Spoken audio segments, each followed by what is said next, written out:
E o cachorro que tá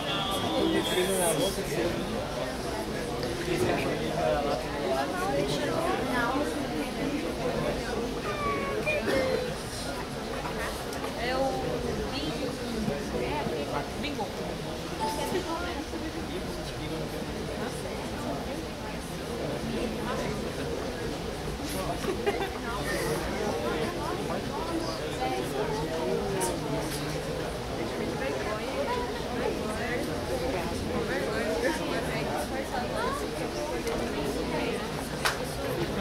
Boa tarde, pessoal.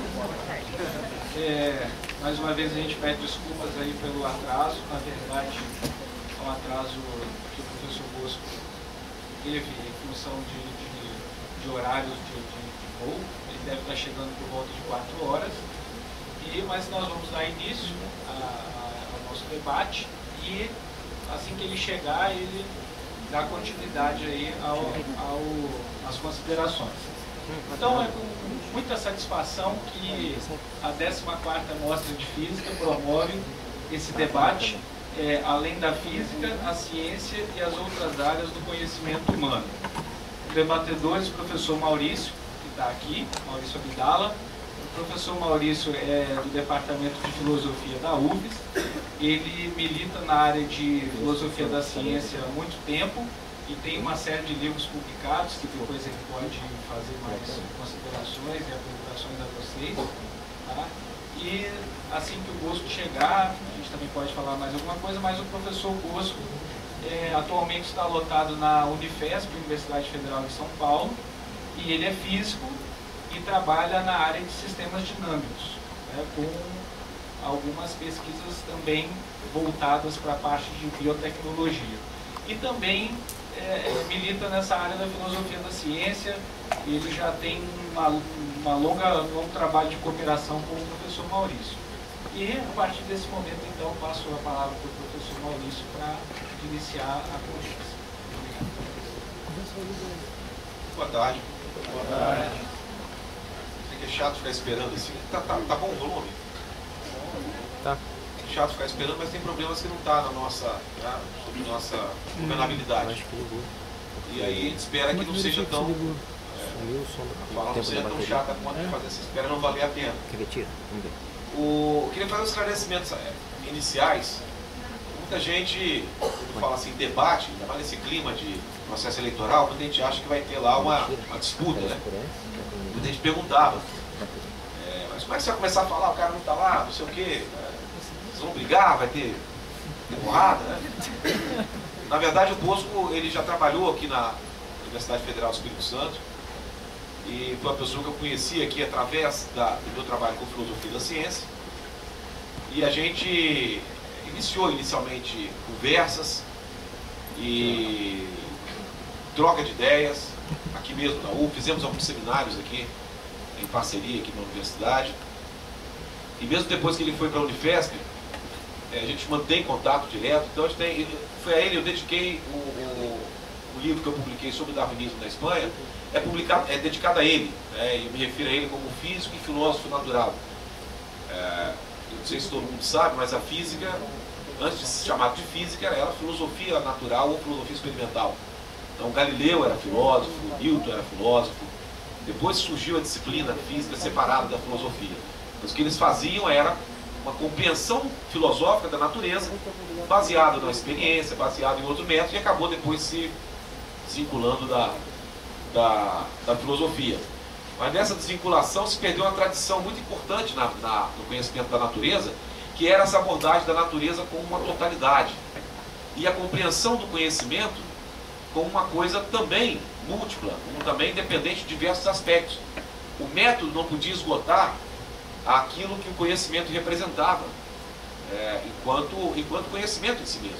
E não podia se confundir com o método. Essa tradição foi perdida e alguns ainda mantêm essa tradição. Eu acho que o Bosco é uma pessoa que tem isso, ele consegue perceber o seu trabalho como físico dentro de uma perspectiva mais global.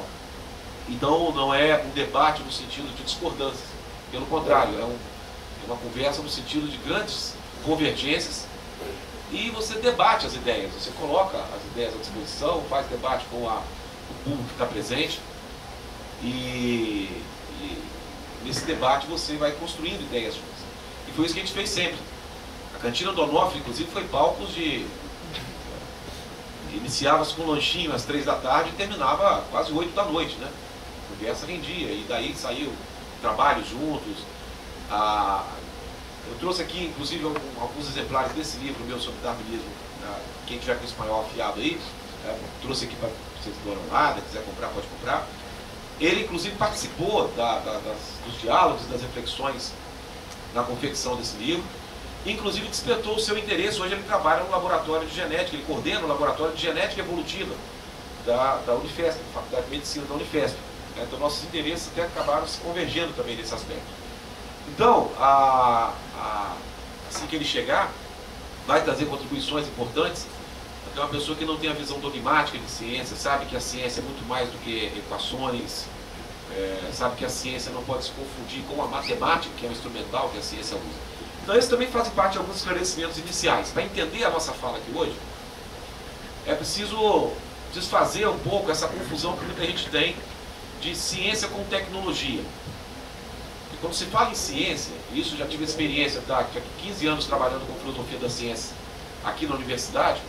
Quando se falava de ciência com os alunos, o pessoal pensava em indústria farmacêutica, pensava em bomba atômica, pensava em agrotóxicos. Quando se fala em ciência, pensa na aplicação tecnológica da ciência. Se confunde muito a ciência como forma de conhecimento com a aplicação tecnológica da ciência. E por outro lado, há também aquela confusão da física com a matemática. É a forma como ensino a gente, como eu aprendi no antigo 2º grau e como muita gente ensina ainda no ensino médio. A física é você decorar uma série de equações. Se você decorar, você vai passar na prova. Se você não decorar, faz igual eu fazia, botar uma colinha no cinto. E era só aplicar os números, os dados daquela equação e passava do mesmo jeito. Sem entender absolutamente nada a respeito do funcionamento da natureza, das leis que se conhecem da natureza, da forma como a natureza se organiza, da forma como o universo se organiza. Se a gente tem essa visão, então essa fala de hoje aqui não vai ter muita importância. Mas se a gente coloca na cabeça da gente que as ciências naturais, esse conjunto das ciências naturais, da qual a física faz parte, embora seja um centro de ciências exatas, a física não é uma ciência exata, ela não é uma matemática, ela usa a matemática como instrumento, mas a sua dimensão teórica é passível de vários debates, de várias discussões. Se a gente tem assim, uma visão das ciências naturais como uma forma de conhecimento junto com as demais, uma forma de conhecimento que coexiste com as demais formas de conhecimento, a gente começa a ter uma outra visão da ciência. Elimina, quer dizer, descarta essa ideia daquela coisa exata da matemática, que não tem empolgação nenhuma, que é só você fazer, a não ser quem se dedica a ela, né, quem gosta dessa área. Tira essa imagem de que é só você fazer uma equação, aplicar e está tudo certo. E também tira essa imagem, que hoje está sendo cada vez mais negativa, que é a confusão da ciência com a tecnologia. Quando você fala da ciência, você lembra de agrotóxico. Você fala de ciência, você lembra de bomba atômica. Você fala de ciência, você lembra da indústria farmacêutica. Então, aí você fala em ciência, lembra da destruição da natureza, da destruição da saúde. Então, a postura que decorre disso é uma aversão a tudo que é científico, uma aversão à ciência em si.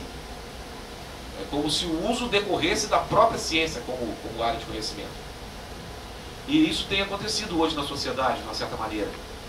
Um certo clima anticientífico, uma certa visão negativa da ciência, como se não houvesse uma estrutura social que utiliza essa ciência, né? A culpa passa a ser a própria ciência. E há elaborações filosóficas, inclusive, que tentam colocar todos os problemas da humanidade na ciência em si mesmo.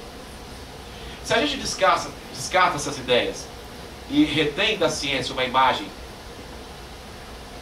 de um conhecimento sobre a natureza, um conhecimento sobre o universo, a gente passa a ter dela uma imagem um pouco mais favorável, um pouco mais interessante, que nos traz aspectos importantes para a gente refletir. E um deles é o papel que a física teve mais especificamente. Nós estamos numa mostra de física, né? Então esse evento faz parte da mostra de física, né? É a 14ª mostra de física, então faz parte desse evento. É importante que a gente compreenda a importância que a física teve para a constituição da modernidade enquanto maneira de ser e de pensar o mundo. Não se pode falar em iluminismo, em modernidade, em razão, na nossa própria conformação subjetiva do mundo, prescindindo da física. Quem não entende o papel que a física de Newton, precedida por todas as elaborações de Kepler, Galileu, Descartes, Tycho Brahe e diversos outros, quem não compreende isso, vai ter dificuldade de compreender como se conformou, a nossa visão atual. Tanto físicos quanto não físicos, tanto físicos quanto filósofos, sociólogos, antropólogos, pedagogos, psicólogos, não vão ter da nossa realidade atual uma visão correta se não compreender o papel que a física teve na construção dessa visão.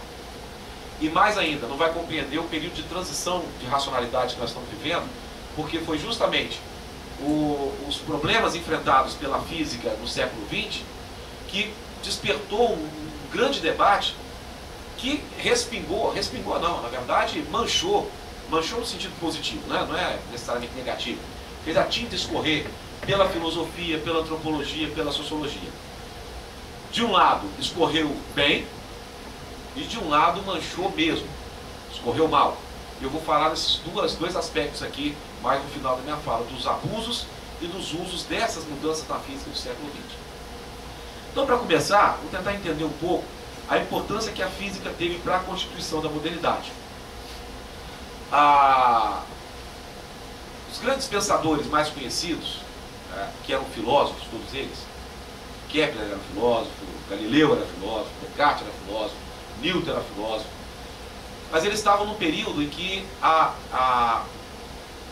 o campo do conhecimento mais valorizado deixou de ser o entendimento especulativo da natureza para uma compreensão operacional da natureza. O intelectual, o erudito medieval, o filósofo medieval, ele tinha um interesse voltado para uma compreensão especulativa da natureza. Ele queria que as suas elaborações dessem conta de, logicamente, sem contradição e de uma maneira sistemática, entender a natureza, mas sem precisar mexer nela. Se vocês virem alguns desenhos que estão em livros de história da ciência, vocês vão ver a explicação aristotélica que foi utilizada no período mais produtivo da Idade Média. A explicação aristotélica do movimento de um projétil era o seguinte: o projétil tomava força em função do impulso que foi dado a ele, e na medida que cessasse esse movimento impresso ao projétil, ele cairia em linha reta. Então você tem, como uma bala de canhão fosse projetada, a explicação era o seguinte: aquela ia reta e cairia assim, formando um triângulo junto com o solo. A gente sabe que não é assim, né? Intuitivamente você percebe que não é assim. Mas não importa se é assim ou não ser assim, tá? O que importa é você aplicar à natureza uma compreensão não contraditória e coerente com a maneira como eles viam o mundo naquele período. Só que a sociedade mudou. A sociedade foi mudando, principalmente no século XV. E essa visão sistêmica que Aristóteles apresentava a respeito do mundo não permitia com que as mudanças que a sociedade estava passando, elas não se encaixavam nessas mudanças que a sociedade estava passando. E que mudanças eram essas? Eram as mudanças de ordem econômica e social. A forma de produção feudal já não estava mais atendendo às demandas da sociedade, e a sociedade já estava com um novo modo de produção sendo praticado, que era um modo de produção baseado no comércio, no mercado. Precisava de uma visão diferente. A população estava cada vez mais se concentrando em centros urbanos chamados burgos, né? Já não era mais uma população basicamente formada por camponeses, mas sim por burgueses, pessoas que moravam nos burgos. E aí isso demandava uma nova compreensão da sociedade, da realidade, uma compreensão do mundo. E um conhecimento que possibilitasse muito mais a transformação do mundo do que a compreensão especulativa do mundo. Então houve mudanças nisso aí. E essa mudança foi produzida por vários movimentos na sociedade, mas, claro, cristalizada e sacramentada por pensadores que eram a expressão dessa sociedade. Então, a necessidade da matemática, por exemplo, na compreensão da natureza, ela foi precedida por décadas pela necessidade da matemática nas relações comerciais. Você não precisa de matemática para contar boi. Você conta e bota em algarismo romano. Tanto que o algarismo romano ficou sendo utilizado na Europa Ocidental até o século XII. O século XII é recente em termos de história, né? Os árabes já usavam. Tá? Os algarismos arábicos entraram para poder facilitar cálculo de entradas e saídas, conversão de moeda, conversão de peso. Aí todo cidadão precisava saber matemática, porque para entrar numa sociedade mercantilizada era necessário saber fazer cálculo. Aí essa matemática, passando a fazer parte do cotidiano das pessoas, passou a fazer parte do ensino das universidades ou do ensino de qualquer pessoa que queria ter uma importância na sociedade, de repente ela passa a ser também utilizada para a compreensão do universo. E com vários frutos, né? Com vários frutos. Galileu chega a dizer que a linguagem da matemática é a linguagem da geometria. René Descartes, filósofo considerado o pai da filosofia moderna, ele queria buscar uma explicação do universo que fosse tão racional e tão isenta de dúvidas como a matemática. Ele buscava uma matemática universal. Isso não é por acaso. Mas ao esses pensadores começarem a colocar a matemática como meio de compreensão do universo, você sacramentaliza, você cristaliza essa forma de conhecimento para todas as áreas. Você passa a ter uma visão do mundo de maneira matemática. E esse casamento da filosofia com a matemática, que veio a gerar, é um casamento que pariu a física, trouxe frutos extraordinários para a ciência. E parece que é um casamento que não vai se desfazer. E nem precisa se desfazer. Mas ele só foi possibilitado em função de transformações da sociedade que exigiram isso. Mas isso teve um impacto. Teve um impacto. A compreensão da modernidade a respeito do mundo, não só do mundo natural, mas a respeito de todas as relações, ela passou a ser uma relação racional dentro de um formato matemático. A nossa visão de mundo passou a ser matematizada. E, claro, as relações quantitativas substituíram quase que totalmente as relações qualitativas da sociedade. Se antes da modernidade, na Idade Média, toda a relação era medida de maneira qualitativa, até a arte ela tinha um aspecto qualitativo. Se você pegar as pinturas medievais, você vai ver as pessoas representadas, o tamanho das pessoas, pela sua importância social. E não tem perspectiva, não tem nada. Você encontra pessoas do tamanho do castelo. O cara está no mesmo tamanho do castelo. Agora, a necessidade de fazer uma representação quantitativa levou a geometria até a arte. Você tem uma arte totalmente geometrizada no período do Renascimento e depois. E com isso, mas com essa formação quantitativa, a nossa própria compreensão da nossa relação com o outro, da nossa relação com o mundo, da nossa relação com a sociedade, ela passa também a ser medida de maneira quantitativa e não qualitativa. Outro aspecto também que mostra que a física e a compreensão subjetiva da modernidade foram forjados no mesmo processo é a visão mecanicista da realidade. No processo de retroalimentação, a sociedade fundada nas regras do mercado, aí está aí o Bosco chegando, né? Bosco, falei mal de você aqui antes, na sua ausência, porque a pessoa do princípio tem que falar mal por trás, né? Porque pela frente ofende a pessoa, né?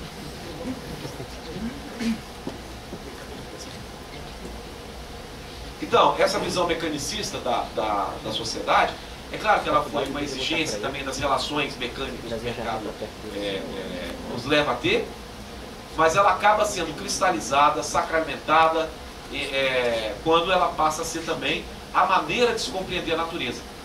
A natureza é um grande mecanismo composto por rodas dentadas, por peças que se encontram e faz esse todo funcionar. E um mecanismo, desse mecanicismo também decorre um certo reducionismo. Um reducionismo que compreende que a totalidade ela é simplesmente a soma linear das propriedades de cada parte que a compõe.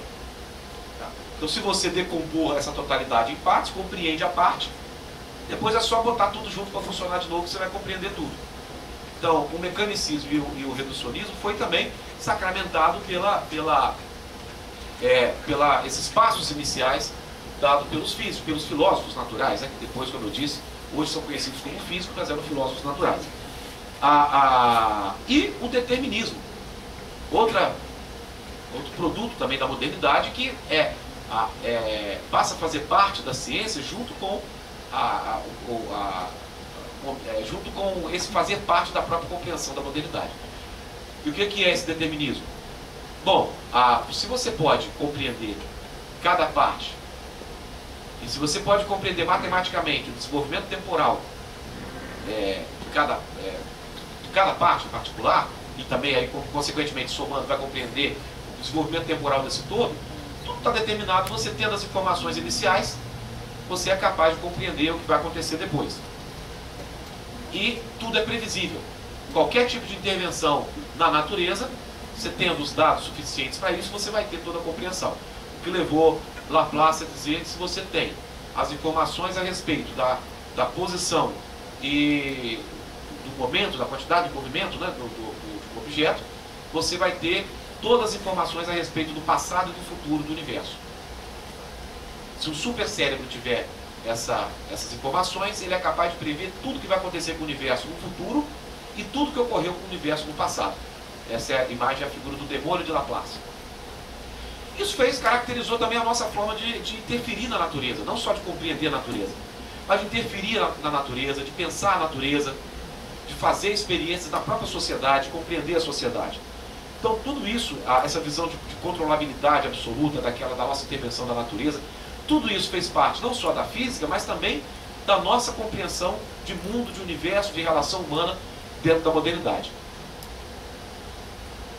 E a empolgação com a física foi tão grande que eu vou fazer algumas citações aqui. Uma do poeta Alexander Pope, que está lá no Epitáfio de Newton, que ele escreveu o seguinte: a natureza e suas leis jaziam oculta nas trevas. Deus disse: faça-se Newton, e tudo se fez luz. Esse espírito era... Mas isso não era o devaneio, o delírio de um poeta doido. Era esse espírito que pegou todos os pensadores do iluminismo.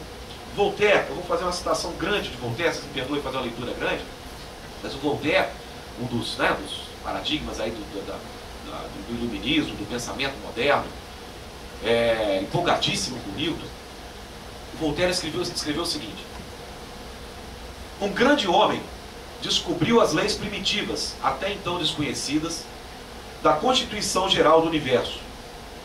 E enquanto todas as outras nações se nutriam de fábulas, os ingleses descobriram as verdades mais sublimes.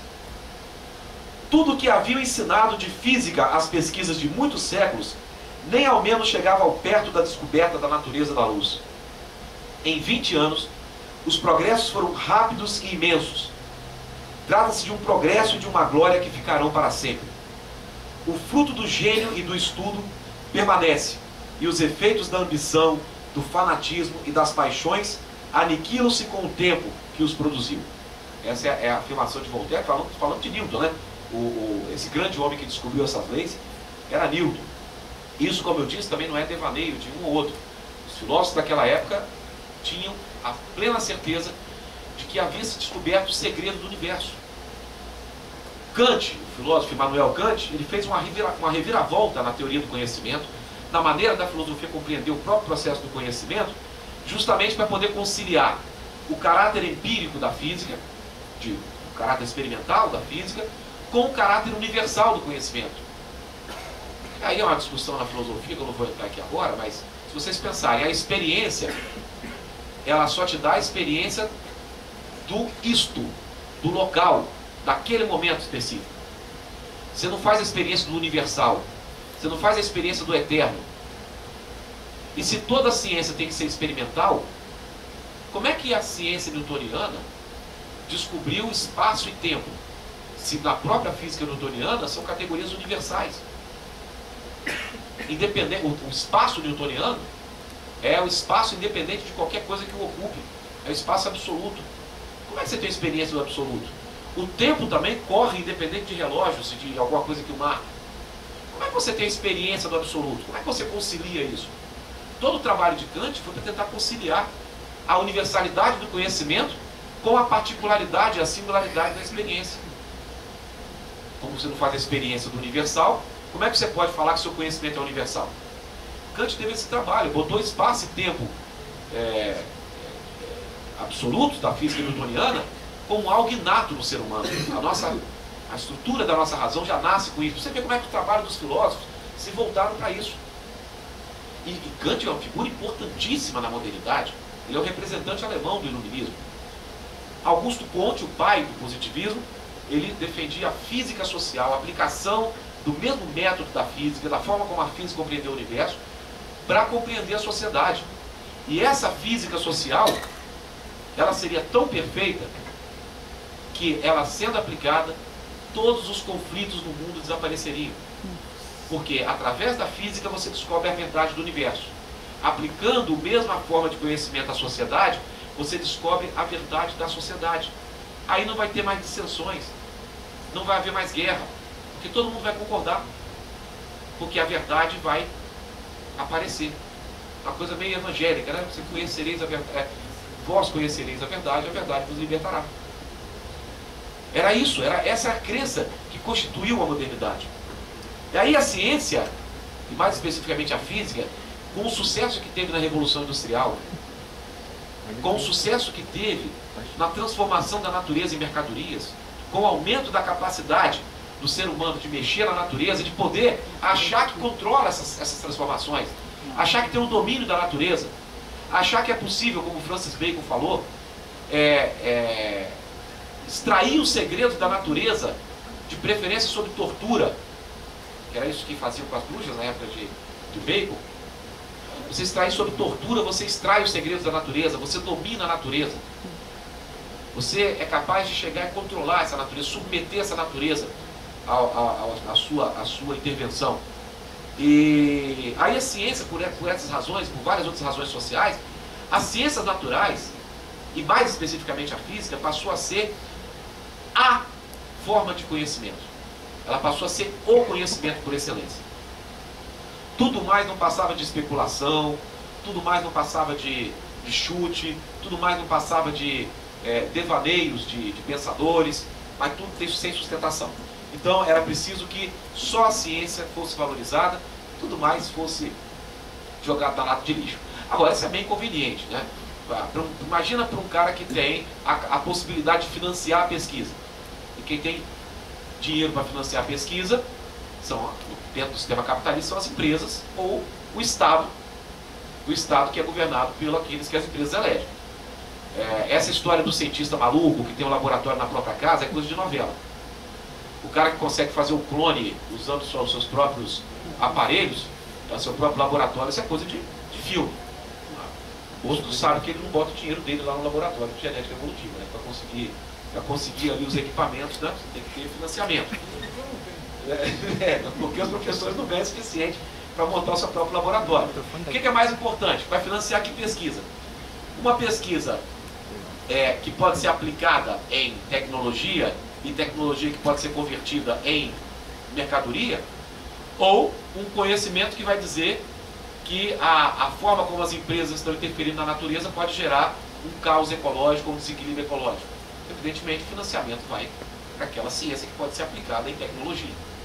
Então, a física passou a ser o grande conhecimento, o grande modelo. Houve uma pressão tão grande com relação a isso, que aí as outras áreas do conhecimento começaram a querer se moldar, através de uma espécie de mimetismo, se moldar aos procedimentos das ciências físicas para poder ser reconhecido. Então, tudo queria ser ciência, tudo passou a querer ser ciência. A contabilidade queria ser ciências contábeis, a sociologia queria ser ciências sociais. Até a filosofia tinha que dizer que a filosofia é a ciência que estuda o ser. Difícil seria achar esse objeto para estudar, mas tem livros que falam isso. A aluna minha mostrou um livro que fala que a filosofia é a ciência que estuda o ser. Ou, consequentemente, vai estudar o ser, a ciência que estuda o nada também, né? Queria ser uma ciência. Em todas as áreas queria ser ciência. Se você falar tal área não é ciência, é a mesma coisa que xingar a mãe. tive que consolar alunos, porque eu dizia, filosofia não é ciência. Mas o que eu queria dizer com isso era que filosofia não se confunde com essa outra forma de conhecimento que é a ciência. Com isso eu não estava dizendo que filosofia não presta. Se eu disser, por exemplo, um matemático, dizer assim, ó, eu não considero matemática uma ciência, eu tenho que sair correndo se ele for mais forte que eu. Porque as pessoas acham que, hoje, para ser conhecimento válido, tem que ter o carimbo da ciência. Como diz Raul Seixas, né? O carimbo positivo da ciência que aprova e classifica. Já ouviram a música? Todo mundo explica, do Raul Seixas? No final ele faz até uma brincadeira, né? Falando o que é que a ciência tem. Tem lápis de calcular. O que mais que a ciência tem? Borracha para depois apagar. E ainda conclui dizendo, você já foi ao espelho, nego? Não? Então vá. Sabe? Final fantástico para a música que fala, todo mundo explica e faz uma crítica à ciência. Porque a ciência explica, mas ao mesmo tempo ela também se refaz. Ela também corrige seus próprios erros, mostrando que não tem essa exatidão. Então, olha, não há dúvida que a modernidade, como forma de agir e pensar a natureza e a sociedade, ela foi construída na mesma forja da ciência moderna. E um processo de retroalimentação. Mas, ao ter a ciência como o conhecimento e ter a ciência com determinadas características, essas características elas acabam sendo cristalizadas, elas são indiscutíveis e acaba determinando a nossa forma de ser, a nossa forma de pensar, a nossa forma de compreender, de fazer, de produzir conhecimento na universidade, em qualquer área, seja nas ciências naturais, nas ciências humanas sociais ou na filosofia. Eu escutei semana passada uma comentarista de educação da CBN, Ilona Pitkerrazi, acho que é esse o nome dela, dizendo que o problema da educação é que está gastando tempo com filosofia e sociologia, ao invés de usar esse tempo com as áreas que realmente vão ser importantes, que é a física, a matemática, etc. Essa visão ainda predomina. E ainda predomina no senso comum, quando eu digo senso comum, senso comum não é a visão do povo das ruas. Senso comum é toda a visão acrítica. Então o cientista pode ter senso comum, o filósofo pode reproduzir o senso comum, os acadêmicos podem reproduzir o senso comum. Hoje o senso comum ainda reproduz aquela ideia de que a ciência ela só veio substituir o papel que a Bíblia tinha na Idade Média. Então na Idade Média dizer, não sou eu que estou dizendo, é a Bíblia que diz, você acabava a discussão. Hoje é a mesma coisa, você vai no botequim e a pessoa vai falar para você, ou aqui mesmo, na discussão ali na cantina, ou mesmo na sala de aula, isso não sou eu que estou dizendo, se a ciência provou. Você acaba a discussão. Mesmo em pontos controversos e pontos que são especulativos e teóricos da ciência.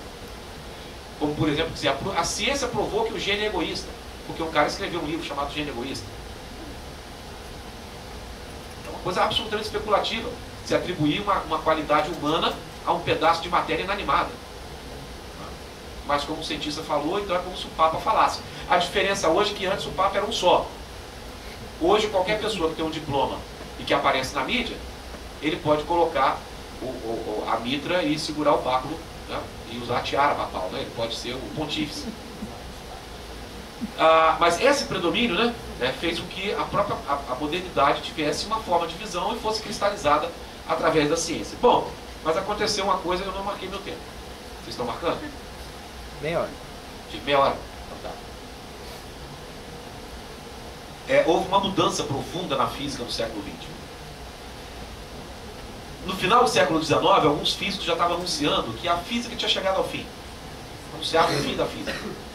Que era o seguinte, olha, nós já temos aqui a mecânica de Newton, o eletromagnetismo de Maxwell, já é o suficiente para conhecer todo o universo. O que resta agora é aplicar. Em alguns casos que não foi aplicado. Acabou a física, não tem mais nada para fazer. Só aplicar. Do ponto de vista teórico, a física teórica já está resolvida. Tamanha era a confiança de que você tinha os instrumentais para conhecer toda a natureza. Mas a natureza sempre prega a peça do ser humano. E por que prega a peça? Porque o ser humano é muito besta. O ser humano é limitado por 5 sentidos e por uma percepção tridimensional do espaço. Agora, quem diz que a natureza tem que se limitar à expressão captável por esses 5 sentidos e às dimensões perceptíveis pelos as três dimensões que o ser humano consegue perceber? Quem disse isso? É muita prepotência achar que a natureza tem que ser submetida aos limites de compreensão do ser humano.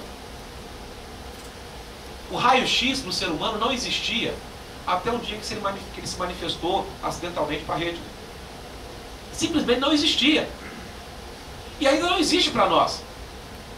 Ninguém sabe que está sendo aí, está recebendo raio-x do universo, que está sendo penetrado por neutrinos. Sabe o que é isso, né? Não dá para ver. Porque não são captáveis pelas nossas dimensões, pela nossa percepção, pelos nossos 5 sentidos. Aí você pergunta, quantas coisas mais não são perceptíveis pelos sentidos humanos e que estão aí, que pode estar explicando o que o universo é?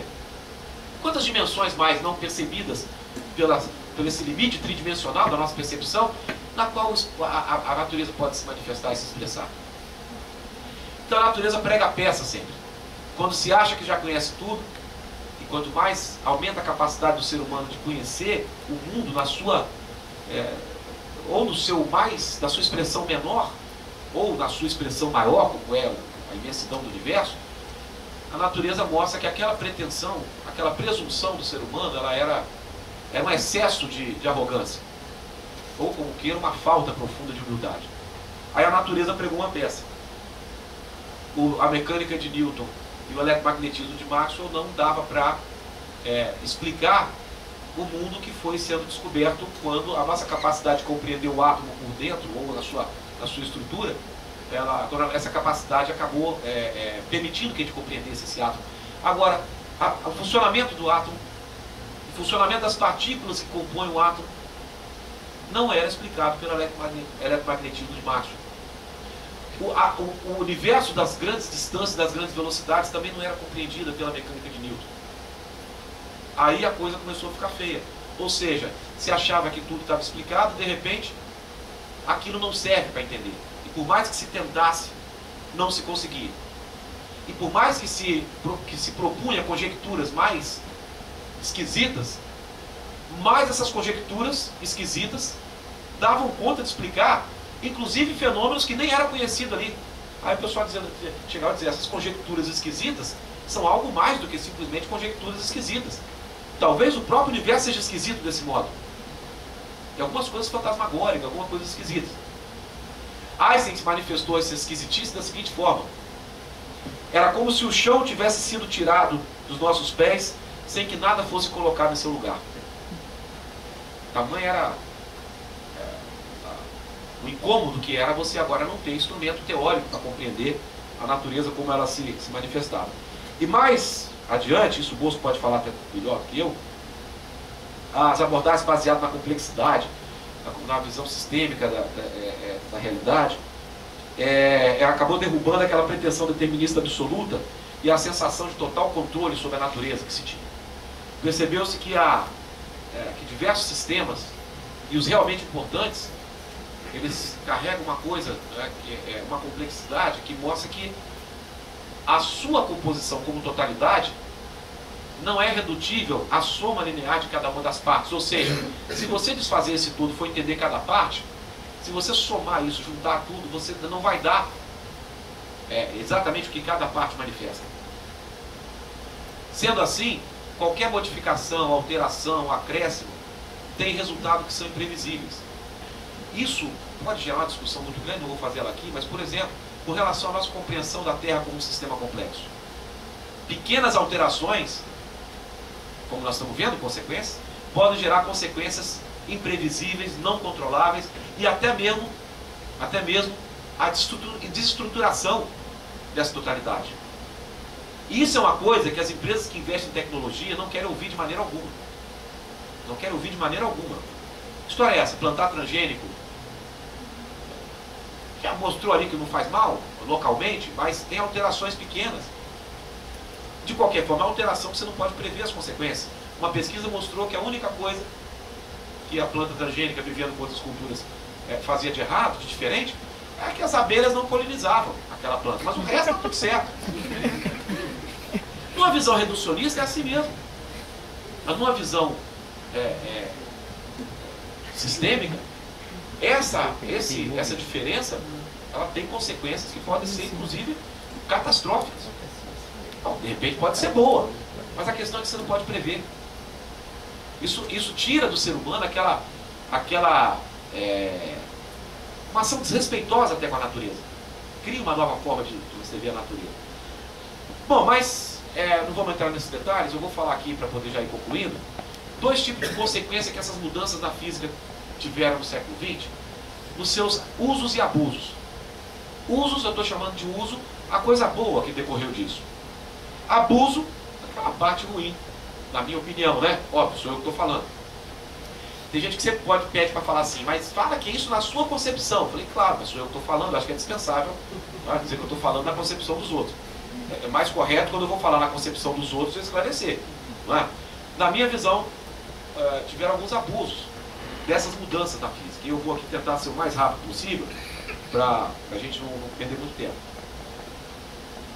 Bom, abusos. Vou começar com os abusos para não terminar de forma pessimista. Tá? Se eu falo dos usos e depois falo dos abusos, eu vou terminar minha fala de uma maneira pessimista. Então eu inverti a ordem. Falar dos abusos. Bom, como todo mundo achava que a ciência era a física como a rainha de todas as ciências, como todo mundo achava que ela era exata, absoluta, soberana. Aí depois mostrou que não era bem assim, que ela pode mudar, que ela também tem elementos teóricos, tem elementos especulativos. Ela tem elementos especulativos, vou mostrar depois quando eu falar dos usos, né? Elementos especulativos interessantes. Aí muita gente se apressou a dizer, olha, na verdade, a ciência não tem qualquer objetividade. Se tem gente que faz uma conjectura e depois essa conjectura mostra verdadeira, então a ciência, a experiência não vale para nada. A ciência não tem objetividade nenhuma. E aí faz uma equiparação, e aí eu vou botar um parênteses, tá? Equiparação não valorativa. Depois eu explico o que é isso, guarda um parênteses. Uma equiparação a todas as outras áreas do conhecimento humano. O que é uma equiparação não valorativa? Primeiro é o seguinte, uma equiparação valorativa é dizer o seguinte, a ciência, a física, vamos manter a palavra física, né? Porque, como eu disse, estamos na mostra de física. A física tem a mesma importância que a filosofia. Isso eu estou equiparando do ponto de vista de valor. Agora, eu não vou dizer que a física é a mesma coisa que a filosofia. Aí eu estou fazendo a equiparação de conteúdo, de substância, de essência. E não é verdadeira essa equiparação. O físico faz um trabalho diferente do filósofo. Pode se complementar, pode dialogar, pode fazer crescer, não só pode como deve. As duas coisas, quando estão juntas, só traz benefício, só traz crescimento. Mas não é a mesma coisa. Até porque você relaciona tem que ser diferente, né? Você não relaciona duas coisas iguais. Mas a equiparação negativa que eu estou dizendo é dizer, é a mesma coisa. A astrologia, astronomia, previsão de Mãe de Ná, previsão de um astrônomo, é tudo a mesma coisa. Saberes especulativos e saberes experimentais, é tudo igual. A ponto de um filósofo importantíssimo, Richard Gold, filósofo importantíssimo nos Estados Unidos, ele é representante do que ele chama de anti-representacionismo. Representante daquele, um expoente, vamos dizer assim, né? Ele diz o seguinte, que os anti-representacionistas não veem sentido, citação literal, não veem sentido em que a física seja mais independente de nossas peculiaridades humanas que a astrologia ou a crítica literária.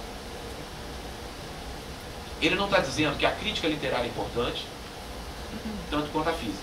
Se ele dissesse isso, eu concordaria. Tá? A crítica literária tem importância, e a física tem a sua importância. A astrologia tem importância para quem acredita nela. Tem a sua importância. Não vou chegar para o cara que acredita em astrologia e ficar balançando ele, não, acredita, é falso e tal. Não vou ficar discutindo com ele. Tá? Agora, o que ele está falando é isso não. Ele fala assim que, da mesma forma que a crítica literária e a astrologia depende da subjetividade, a física também depende igual. Igual. Essa é a questão. Não é que depende também em certos aspectos. Isso faz com que o trabalho do físico seja tão arbitrário, tão especulativo, tão subjetivo quanto o do astrólogo no crítico literário. O que não, na minha opinião, isso é um abuso. É uma extrapolação. E fala mais. Ele considera a crítica literária e a física como produzindo verdade e referência exatamente do mesmo tipo. E o que leva muitas pessoas a dizer, por exemplo, que verdade e ficção não tem mais fronteiras que as separam. Eu acho isso um abuso. Posso até argumentar porque eu acho isso um abuso, é uma posição filosófica minha e tal, mas eu vou simplesmente fazer fazer um argumento ad absurdo, né? Que é dizer, olha, se você acha que não há nenhum limite que separa a realidade de ficção, por que você não se joga na terceira ponte com a esperança que o Super-Homem ou o Homem-Aranha te salve? A consequência de você pensar que não há separação é você pular num quintal com um pitbull dizendo, é uma mera ficção criada pela minha mente. Se eu não posso fazer isso, o meu argumento me leva a isso, ele tem problemas na sua origem. Tá? Mas podemos debater isso depois se alguém quiser, porque é provocação mesmo. Bom, essa é um abuso, uma parte negativa. Tá? Que é colocar no mesmo plano, igualar, não no sentido valorativo, mas no sentido do próprio conteúdo, dizer que é a mesma coisa. Porque fazer filosofia e fazer física é a mesma coisa. Então, não precisa de diploma de física, não. Outro abuso, a aplicação de conceitos específicos do mundo subatômico ao universo das relações humanas de maneira indiscriminada. Como eu disse, havia conjecturas esquisitas que depois foram se tornando parte da própria física. Porque essas conjecturas esquisitas iam se demonstrar útil para a compreensão de fenômenos que nem eram pensados quando elas foram colocadas. E aí algumas coisas, o vocabulário que era específico das ciências humanas e ciências sociais, e da filosofia, como incerteza, dualidade, complementaridade, passaram a fazer parte do vocabulário da física. Ou dos físicos. Se não da física, pelo menos dos físicos. E aí o pessoal falou, olha, então a física está provando ideias filosóficas. A física está provando ideias polêmicas na filosofia, inclusive, ideias relativistas da filosofia. Nem todo mundo da filosofia é relativista. Ideias relativistas absolutas, né? Ideias relativistas. Então dizia, olha, eu posso dizer que o conhecimento humano e o próprio ser humano é incerto porque a física provou que o universo possui uma incerteza. Só que se você for ver o tipo de incerteza e a forma como é usado na física, não tem nenhuma aplicação para o mundo das relações humanas. E por outro lado, as reflexões no campo das ciências humanas e sociais não precisam da física para se auto-justificar. Eu não preciso dizer, olha, se o elétron tem um comportamento incerto, logo eu sou um ser incerto. Eu não sou elétron. O elétron também não pode falar isso que eu estou falando. O elétron não foge das suas experiências, não foge das experiências feitas com ele, com a argumentação de que ele está sendo utilizado, instrumentalizado e ele tem direitos. Eu sou um elétron. E o que vale para o elétron não deve valer para as relações sociais. A não ser por analogia, mas não estou falando de analogia. Estou falando de uma aplicação indiscriminada. E aí essa é uma outra coisa, tentar dar cientificidade a teses filosóficas controversas, nem citando a ciência, citando a metafísica dos cientistas. Vamos ver se dá para explicar isso em poucas palavras. Que é o seguinte, nesse turbilhão de mudanças que aconteceu com a física do século XX,